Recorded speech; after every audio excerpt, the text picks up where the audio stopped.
So we are going to go ahead and walk through the project for this week. And as I walk through it, I'm also going to be just talking to you a little bit about why we're doing each thing and um, how this is both a typography assignment and a color assignment. So as always, the first thing you need to do is open up Illustrator, create your file. I'm going to go ahead and hit New.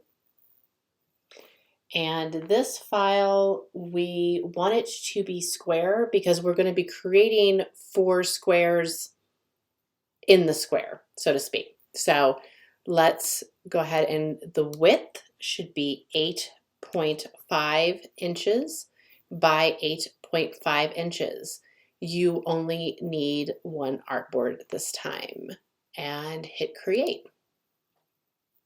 Okay, now we have our square. The first thing I want to do is make sure that we have the rulers open. You can see now that I don't have any rulers to the top or the side.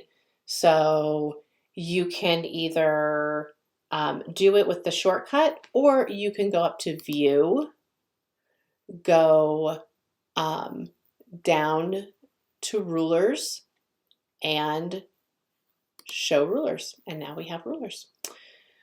We want to divide this board up into 4 equal segments. So what we're going to do is we're going to drag the rulers from the left over and rulers from the top down. Forgot, of course, the saving set. So make sure that you go ahead and you hit Save As wherever you want to save this. You're going to call it cropped. Oops, that's not how you spell cropped. Cropped letter underscore Amy. And I'll hit save. Okay. Now I want to make sure that, again, like I said, I want to divide this up into 4 equal portions. Half of 8.5 is 3.75. So actually that's not correct at all. I don't know why why I thought that. Actually, no, so half of 8.5 is 4.25. So I apologize. So each of your squares is going to be basically 4.25 by 4.25. So if we come over here and I hold down on my mouse, I hover over this ruler, and I can just pull this ruler over until I get to 4.25. You can see here is 4.5. Here is 4.25. If I hold Shift, I don't know if you can see, like I'm going to just right here in the middle. If I hold Shift, it will sort of lock itself into place in that closest measurement. So if I do that, it's going to hit right at the 4.25. I'm holding down the Shift key. I'm going to let go of the mouse, let go of Shift, and now I have my middle guide in the exact place. And we're going to do the same pulling from the top. So hover with my selection tool down on the mouse, hold the Shift key until I come down to basically where the 4.25 is. And you can see, like, boom, there are your squares. Let go of the mouse, let go of the Shift key. And here are your perfect 4 squares. So then the next thing we need to do, and I'm going to show you how to do this one time. It is then up to you to repeat it the remaining 3 times. I don't need to show you, or I don't need to walk through and explain it. What I might do is just go ahead and record myself doing it several times. It's up to you then whether you want to watch the whole video.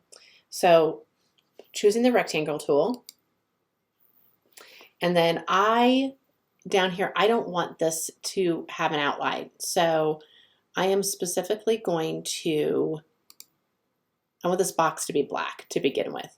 And again, I don't want it to have an outline or a stroke, so I'm going to hit the stroke and I'm going to hit none and make sure I'm back on the top of the fill. So rectangle tool is selected. You can see your little guides. If I come up here, it will let me know when it's perfectly at the corner, and it is there. If I hold down the shift key and I start pulling that square out, and as soon as it locks into those guides, I'm going to let go of my mouse, let go of the shift key, and now I have a perfect square. The next thing we want to do is, and again, in your PDF instructions, it specifically says to use Garamond. You do not need to do that. Like that is just, that was for a sort of tutorial in previous classes. I'm going to show you using, I think I'm going to use a serif typeface, but you can use, within reason, any typeface you want. I should say, actually that's not true. I would prefer that you use either a serif or a sans serif. Do not use a display type. Do not use anything that is too over the top, because when you start dividing this project or the letter up, you want it to be very clearly whatever letter you're trying to represent. And you don't want to lose, I don't want to lose the letter in the shapes, if so to speak. So again, you'll sort of see as we go along. I'm going to start with an A. You can start with any 4 letters that you want. Whatever 4 letters you want, I'm totally okay with. I'm going to do my name with my last name. You can do the first 4 letters of your name. You could do your dog's name. You could, whatever you want to do. That's up, or just random, honestly, random letters totally works. So I'm going to come over here to the type tool. I'm going to just draw a little box. You'll see that it autofills with some lorem ipsum. That's okay. Then I'm just going to type A.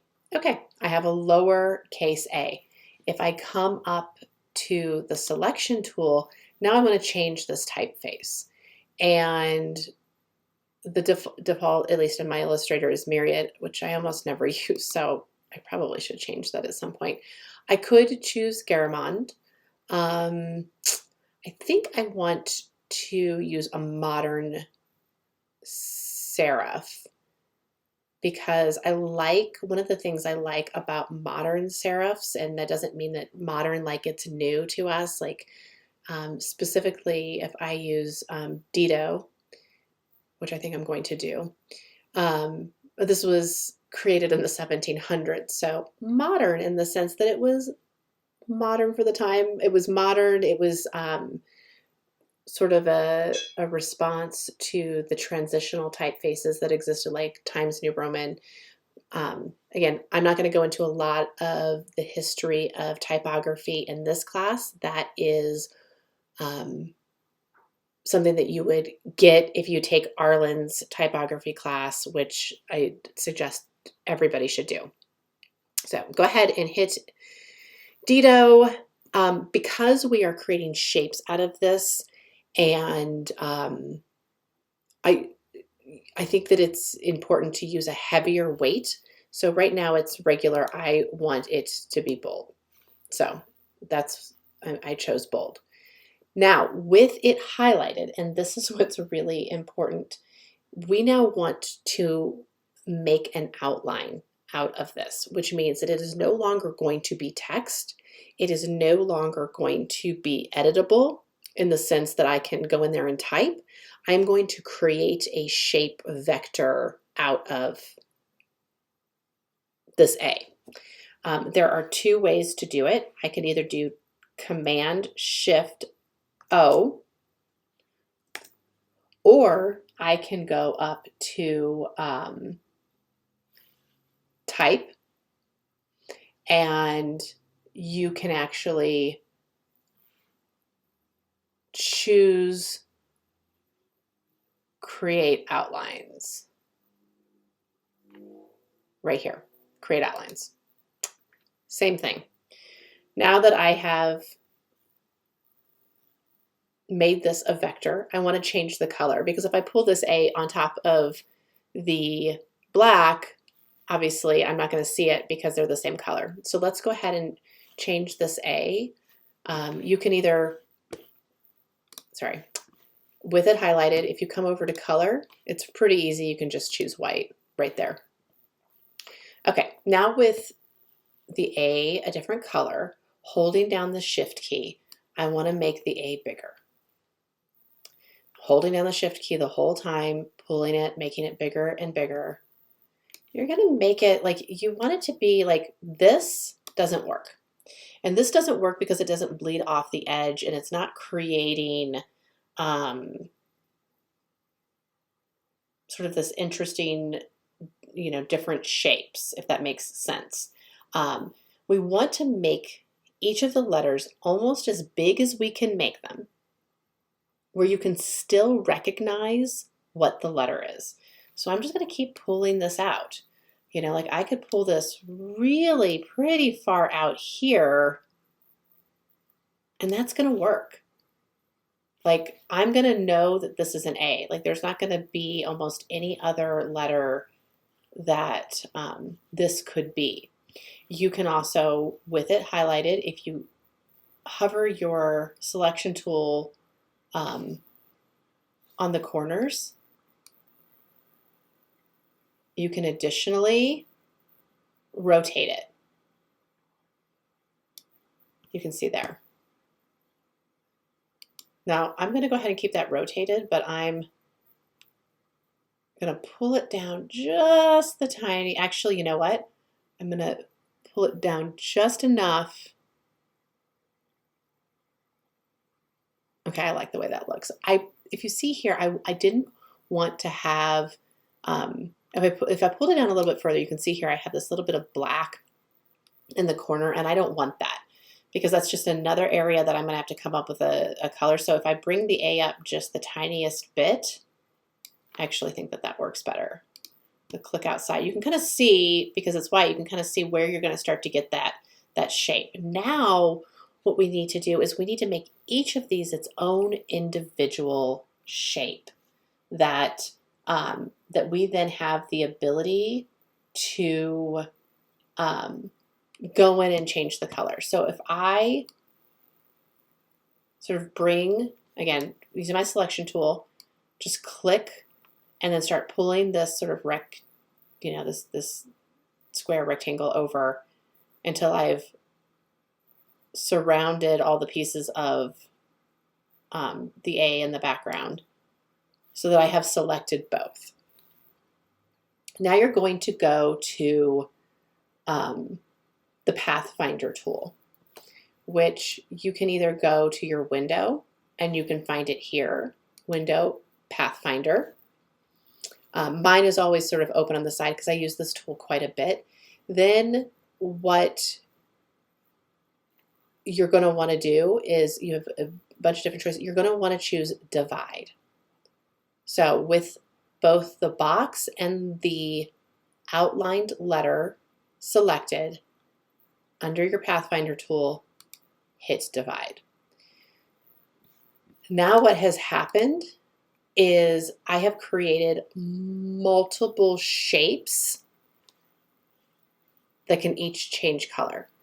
What it does by default is that these are all grouped together. So no matter where I click, it's all going to be selected. If I go up to Object and I hit Ungroup, then now I have ungrouped. So if I click out here, you'll see now I'm not I'm not selecting the whole thing. Hopefully that makes sense to you. So the first step, now that you've created shapes, is to sort of get rid of whatever fell outside your artboard. So this is outside my artboard. Like I'm not going to play with that. That's past the bleed.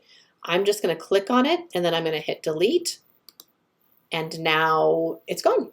which is great. And it's, I really like the way this looks. I think it looks great, just black and white. It's very pretty. This may be, what I want you to really focus on week 1 is I want you to focus on the shaping, cropping of your letters. I want you to think about your theme for your color palettes, but I want you to get the cropping of the letters right before you start changing the colors. That is very, very important. You may get to this point and realize that this did not work. That's okay. If you don't think that it looks good, just go back and do it again. That's not a problem.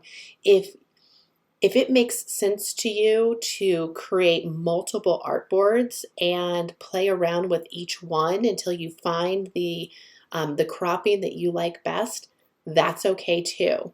I really, really want you to focus this week on cropping your letters. So I have my A cropped. Now what I'm going to do is I'm going to think about what's my theme, like for my colors. I'm going to go ahead and open the whatever browser you're using. And I'm going to go into Adobe Color.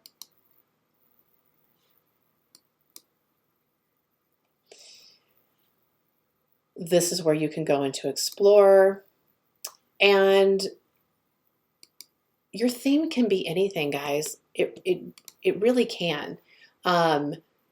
You may decide that your theme is London.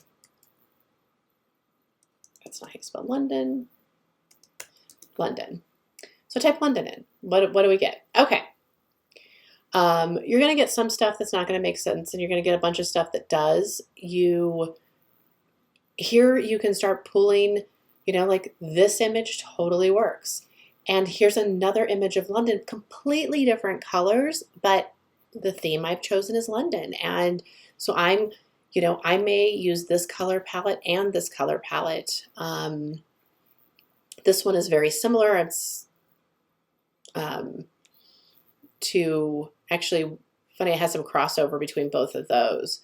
I mean, you want to make sure that your color palettes, the color palettes that you do choose, are all different enough from each other that you can see the variation in each of your letters, so to speak. So you're going to need 4 color palettes is what you're going to need total.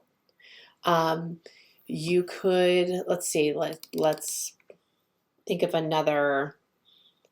I wonder if cottagecore even has anything. Okay. Your theme could be cottagecore. Your theme could be urban. I'll just put urban. See what we get. Bunch of different stuff. You could try pop art. Lots of different choices here.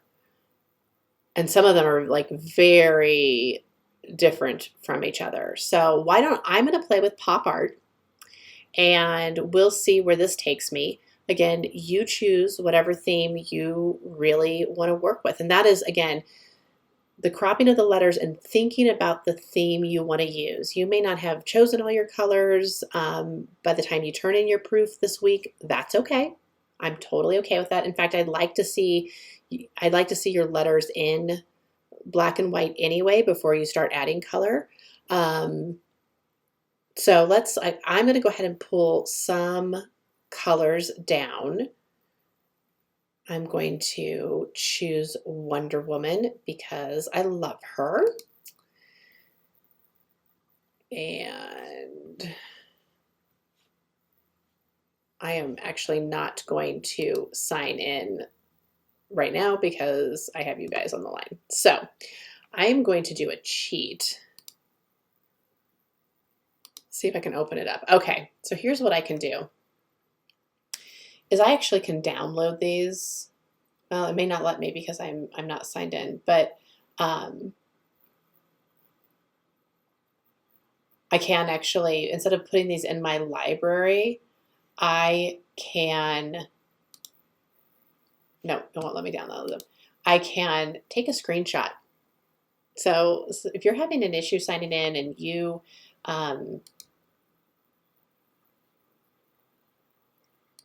can't get into your library, there's another way to do this. So if I do Command Shift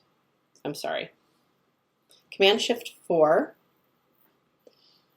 then I get my little, you can see like it's my little like screenshotty tool, and I just draw around this. I took a screenshot. So I'm going to do this with 3 more pop arty images. And again, it needs to fit in, oh, it went back to urban. Pop art. It all needs to stay in the same theme. I like these colors. It's totally different than what's happening with Wonder Woman. So take another screenshot.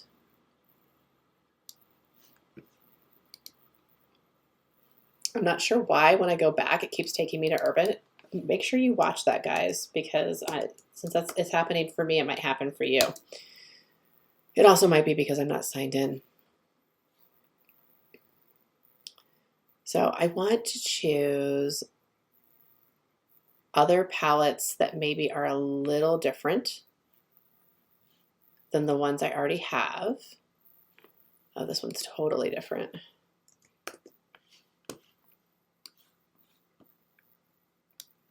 It's like it's totally different, but it's also kind of not. Oh, you know what it is? It's because I wasn't Xing out. I was literally going back. So learn from my mistakes.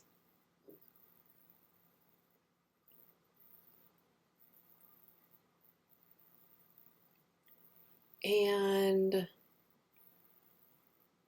we'll do, it's like that one's almost, I almost want to use this one, but I don't. I'm not sure if I like the sort of monochromaticness analogous of that color palette. So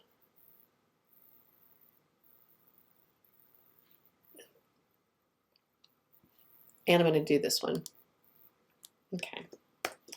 Take another screenshot. What's nice about this is it's giving me the hex codes so that I'll be able to go in and put those hex codes in, and then I can switch them over to CMYK, and I'm going to show you how to do that. Again, like it's not going to show me anything else. Now that I have those screenshots, I can just pull them into this file. So I have to open up where all my screenshots, and I have 2 screens, so it opened up on the other side. You can see here, this is where my screenshots show up. If I just click on the bottom one, hit Shift, click, I have all 4 selected, I can pull them right into my Illustrator file. So Command minus, I'm going to zoom out because these are way too big, and I'm going to pull them each using the selection tool sort of in their own spot. So this is great. I could approach this a couple ways. I could literally draw rectangles to match, to correspond with each color, and I could go in, and I'm going to show you how to do it, and then I'm going to show you another way to do it. I can go in and type in these hex codes. So if I select this and I come up to color and I come up to what I always call the little hamburger, come down to web safe RGB, here is where I would type this hex code in. Okay, so we could go in and change these individually. Another pretty easy cheat, unless you are printing something and this has to be matched specifically which if you're using a hex code, it's not a print project, but if it needs to be matched specifically to a CMYK value or a Pantone color, you can also just click on your box, use your eyedropper tool, and go in and change. You can see I can just click them, change those colors. If you're doing that, you actually don't even need to create these squares. You can just use the palette you have right here. So I'm going to make it a little bit smaller, each of them a little bit smaller, so that when I zoom in actually to my artboards, I can see what I have. Like, I'm okay with you guys doing it this way. Like, I pull color palettes like this, pull them in like this all the time.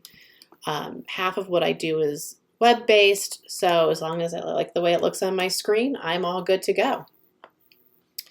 Okay, now it is time for me to change the colors inside my cropped letter. And you can see, like, I have 1, 2, 3, 4, 5, 6 different places to change color. I only have 5 colors. That's okay. I think that if you end up with more than 5 colors, maybe just think about where you can use the same color twice, so to speak. So I would just play with it. So I'm just going to go down the line and see what happens as I change these. I may want to move them around. I may not. We'll have to see.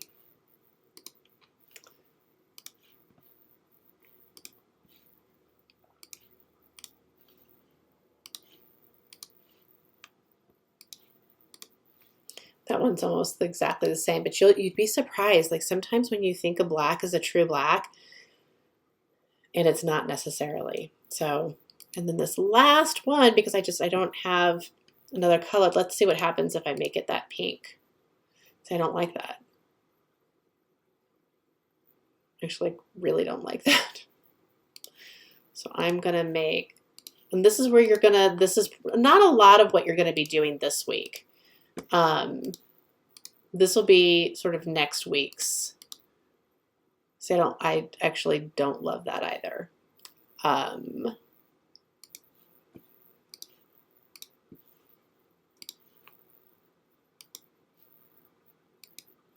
So again, you're just going to play around with each of these, see what you do or don't like.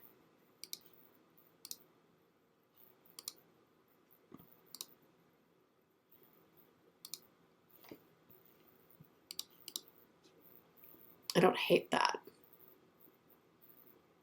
but I would want to play with it more. The other option is using the same sort of using some of the same tricks, tools that we used when we were creating our warm colors, our cool colors, our analogous colors. You could come in here. So now I'm going to come in. I'm going to maybe do this pink. I'll come over here to my color. Oh, okay. It's an RGB because remember I switched that over. So I'm going to go ahead and change that back to CMYK. And maybe I make a darker pink in here. You know, that's what I do to manipulate this color palette. And that's okay. Like, you may have to go ahead and create that additional color. I'm okay if you don't, but you may have to. You may also look at this and think, okay, I don't like the way this is looking at all. Like, this isn't working for me.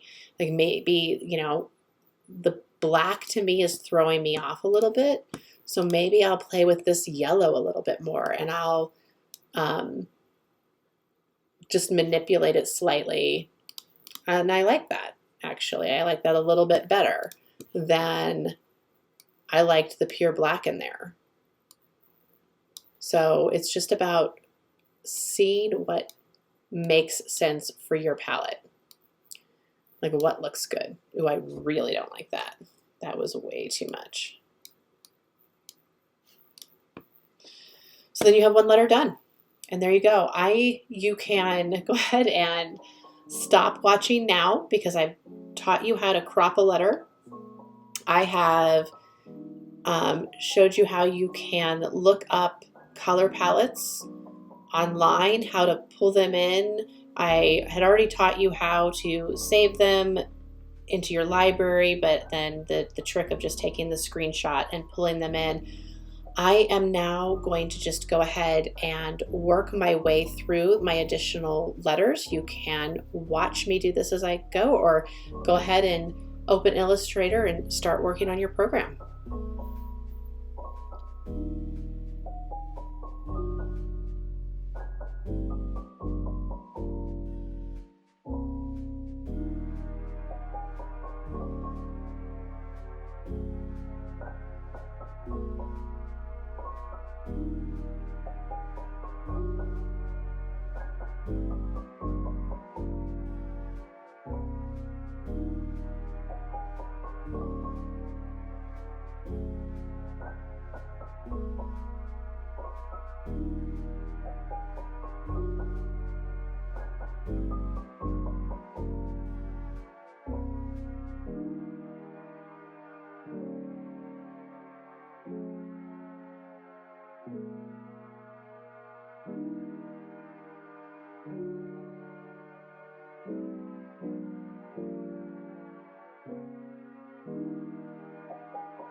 Just a note here, so you can see my fill is already this blue color, and there's really no reason for me to turn it to black to do these other steps. So I'm just going to go ahead and leave it that color.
And there you go. I've done all 4 letters. Obviously, guys, I'm super fast at this one. You know, it's like anything in life, the more time you spend doing something, the better you are at it. I use Illustrator 8+ hours, I think, almost every day. I've specifically done this project many times, so you're not going to be as fast as me. You're going to have moments where it feels like it's really getting messed up and you need to start over, and that is really, really okay. Again, this week we are working on just the cropping of the letters and the figuring out what you want your theme to be so that you can pick your color palette. If you have any questions, as always, reach out for any help.